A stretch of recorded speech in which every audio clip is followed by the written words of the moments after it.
Zdravím všetkých fanúšikov Dana Dreva. Rozhodli sme sa, že dneska spravíme také menšie video, hlavne ohľadom noviniek, pretože stále ma otravujú ľudia, kedy bude part 3, kedy budú trička, jak to vlastne vyzerá, na koľko percent je nadabovaný. Aj napriek tomu, že som to asi 4-krát písal do našej facebookovej skupiny, tak stále sú ľudia, ktorí to nevedia. Takže dneska vám všetky tieto informácie prinesieme a aj ukážeme vám, ako sa u nás dabuje, jak to u nás vyzerá.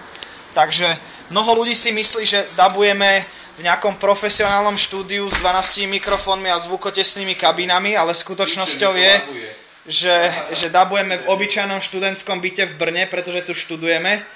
A takto to u nás vyzerá, dabujeme len pomocou jedného jediného notebooku a tuto je jeden z našich dublerov, Ludo. Ludo, prečo nemáš tričko?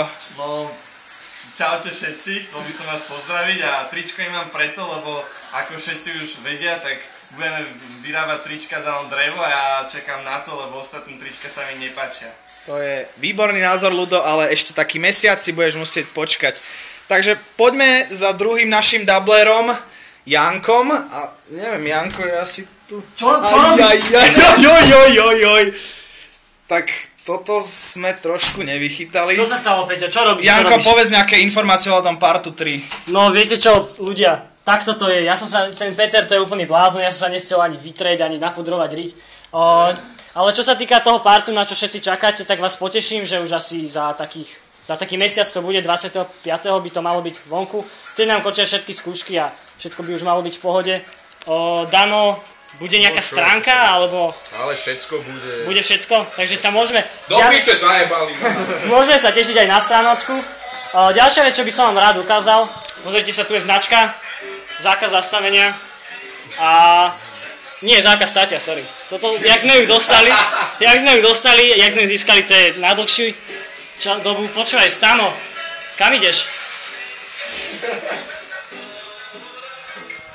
Dobre, takže aby sme to zhrnuli, do 25.